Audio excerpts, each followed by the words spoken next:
So this week in U.S. history, our focus is on the build-up to the American Revolution. We're actually going to get into the war next week, but we're looking at the events and the ideology that influences on this road to war. Okay. Now, we've been talking about a lot of things. We talked about the French and Indian War last week. In the first lesson, we talked about all these different taxes and all these different acts. So in this presentation is going to summarize everything dealing with the build up to the American Revolution, and we're going to use the term mutiny. Okay, now a mutiny is usually a nautical term. It is when the crew basically turns against the captain. So in this case, think of the colonies as the crew and England as the captain. And we are getting ready to turn against the captain. Now, there were a lot of events. So like I said, we're going to summarize these things, and that's the purpose of this, is to understand the events leading to the American Revolution. Now, I apologize.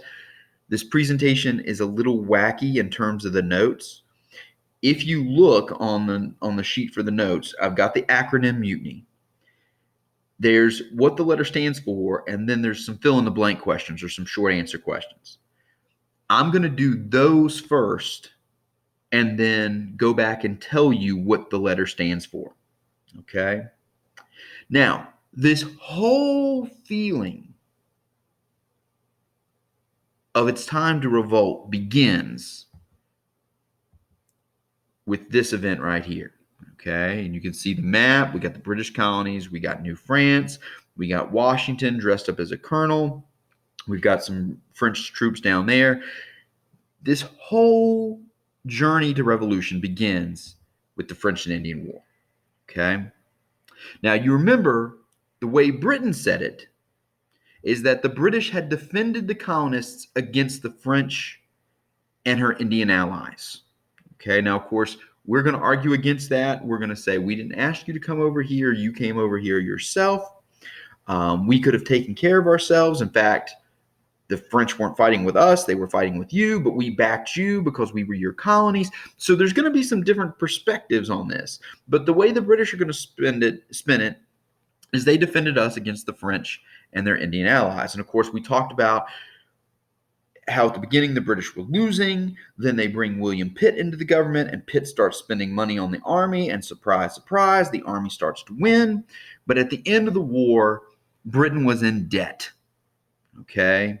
And it begins to figure out ways to pay off that debt. And of course, they begin to look at their colonies around the world. Okay. So the British won, and now they have to pay off their debt. So the M in mutiny stands for mad about debt from French and Indian War. The British are mad about the debt because they're the ones in trouble. They have to pay it off. We're mad about the debt because we seem to be getting the blame for it, and it looks like Britain is going to do something to us because of that. Okay, so M stands for mad about the debt from the French and Indian War.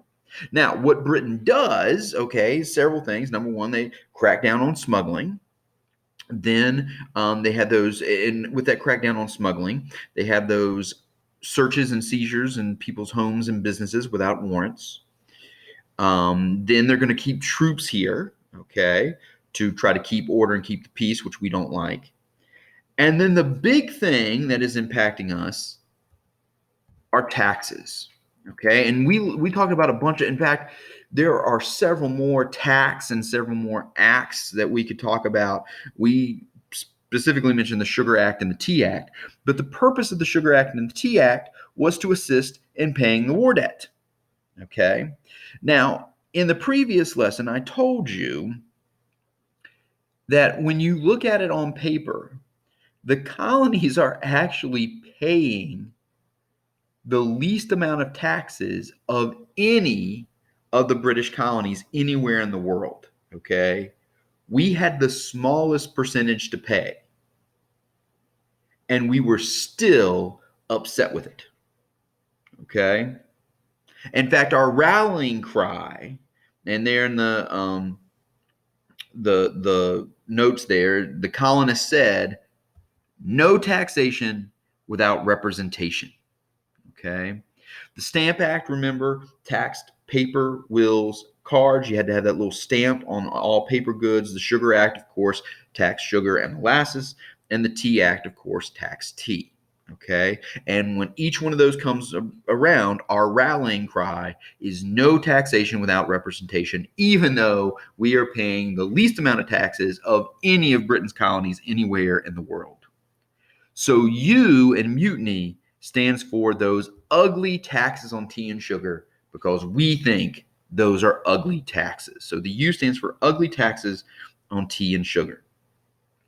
Now remember, besides the taxes, besides what they were doing to try to get back to pay off their debt from the French and Indian War, the British had also done something else that had angered us, and it involves this new territory. Because remember, after they finished fighting the French, then they ended up fighting the Indians, and the reason they say they were fighting the Indians is because we kept going into Indian territory. So remember, they drew that red line through the Appalachian Mountains and said we could not settle west of that line. That was the Proclamation of 1763. Okay, prohibited settlement west of the Appalachian Mountains.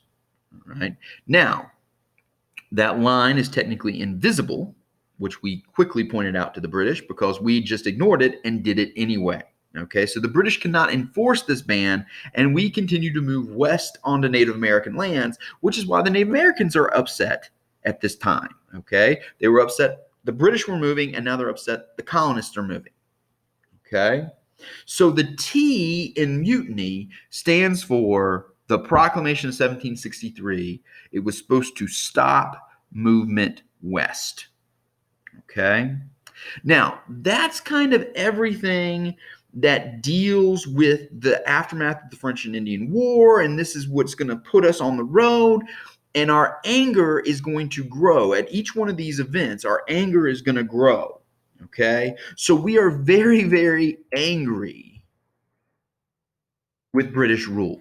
Okay? It's going to ignite colonial conflict. All right? Resistance is mounting. We are fighting back in certain ways, okay? Like economically, we're trying to boycott British goods. We're just flat out ignoring the Proclamation of 1763. We're trying to avoid paying taxes where we can, okay? So all of these things are eventually going to lead to war.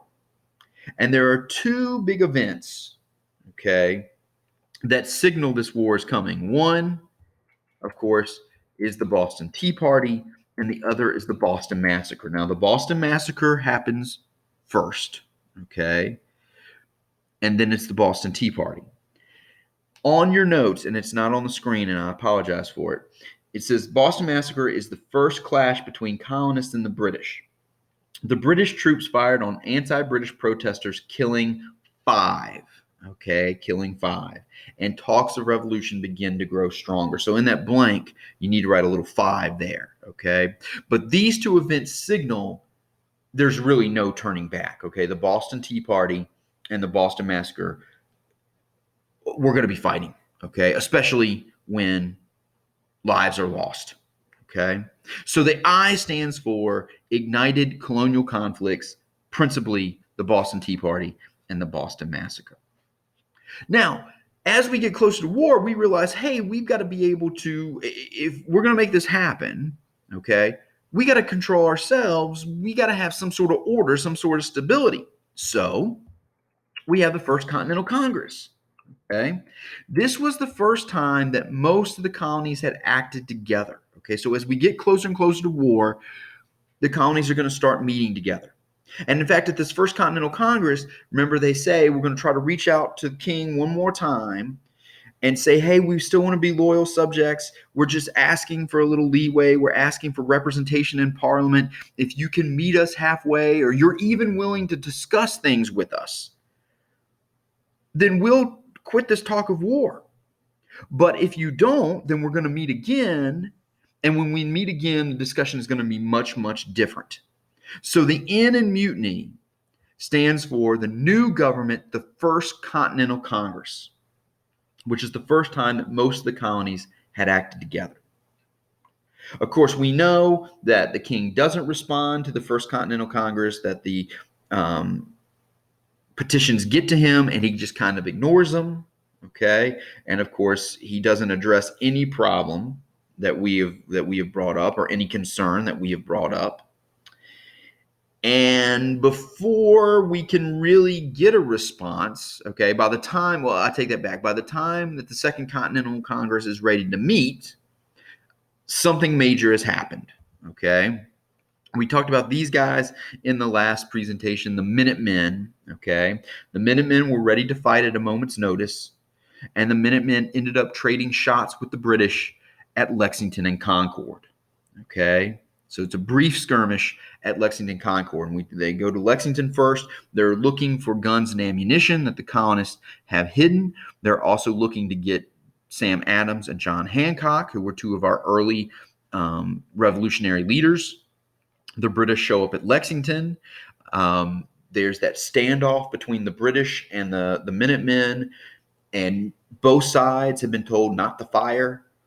And someone somewhere fires a shot. Nobody's sure who did it, but someone somewhere fired a shot, and then both sides open up. And of course, some Minutemen get killed. The rest kind of scatter. The British march on through to Concord. When they get to Concord, there are more Minutemen there, and they actually trade shots with the British again. In fact, they make the British leave. Okay. And then we pick up some tactics from the Native Americans, and we kind of harass the British all the way back to Boston, because we're hiding behind fences, and we're hiding behind walls, stone walls, and we're hiding in trees and in bushes and things like that. And we're picking off the British one by one as they march back to Boston. So by the time the Second Continental Congress meets to start talking about war, this has already occurred. Now, it is technically not the first official battle of the war, but it is definitely the opening skirmish and the opening shots. So our last letter in mutiny is Y, and it stands for yeah, for war at Lexington and Concord. And yes, you have to say it like that. Yeah, for war at Lexington and Concord. Now, those are the events, okay, that are going to put us on the road to war. And what we're, and that's where we're headed next week with the actual course of the war. What are both sides bringing into this conflict? We've been focusing heavily in these two lessons about the events. The next two lessons are going to focus on the ideology of the revolution. How are we making sense of our emotions? How are we making sense of our anger? How are we going to justify what happens next, which is namely revolution? And we're going to look to guys like John Locke and Thomas Paine. And then those two guys are going to influence Thomas Jefferson and help us make sense of all these revolutionary feelings that we are experiencing.